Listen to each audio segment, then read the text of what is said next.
Paluto na siya. Ay, tayo na sabi mo. Ano yung mga naluto natin?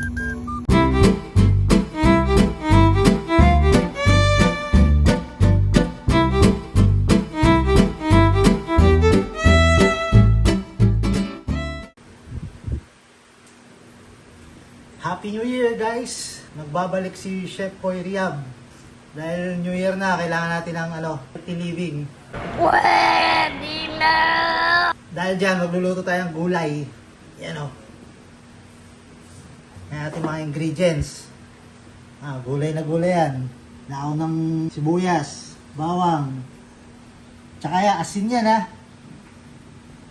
At paminta. Simulan na natin, pakuluan na muna natin.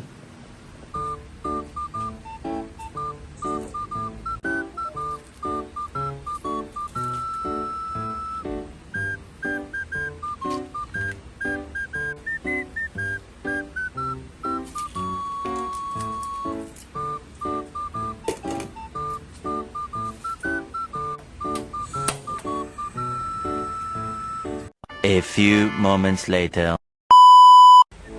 Check na natin yung karne natin. Gulay pala yun. Check natin kung malambot na.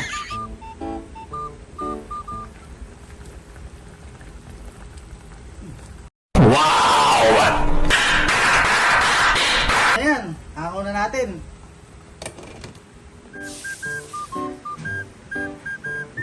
Ito na yung pinakuluan nating gulay. Ang gagawin natin dyan, iiwain lang natin ng ayon sa gusto natin.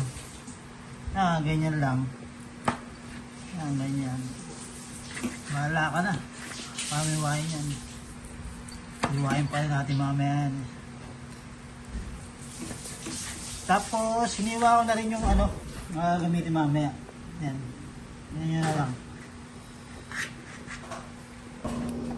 Yung pinakuluan natin, iniwa-iwa na rin natin yan. So, ihaw natin.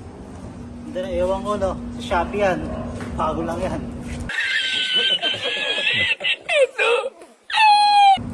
Hindi natin kailangan magandang matagal na ihaw. Blanch lang, blanch. Paluto na siya. Yan o. Ano yung mga naluto natin?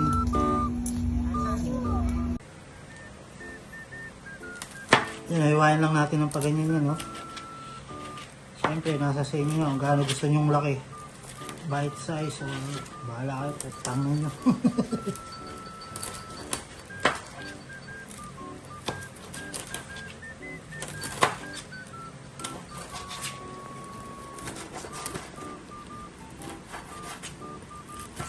Pwedeng tumikim.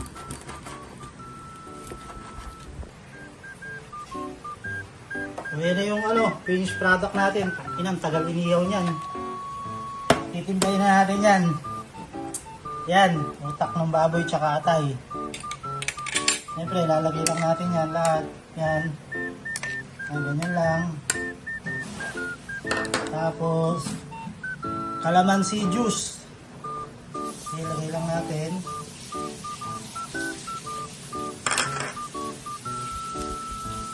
Paminta.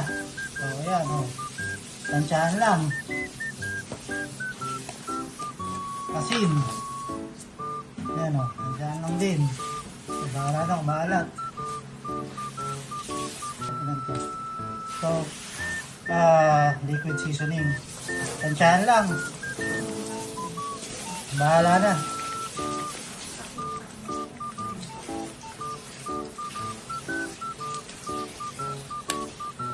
Tapos, suka.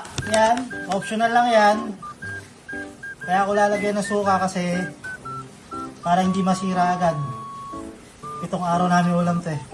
Konti lang.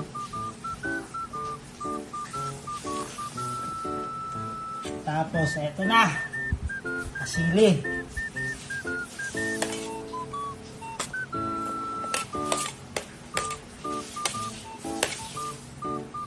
Tsaka itong sandamakmak na sibuyas. Yan o. Yan.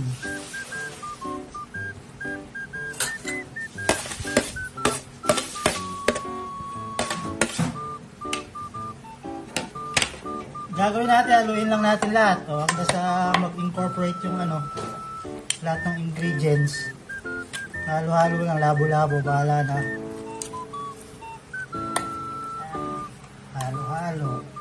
Tangina, ang hirap haluin. Liit na lalagyan. Yan, ito na ang ating finished product. Dinakdakan. Ini nyo, happy Sunday. Kain na!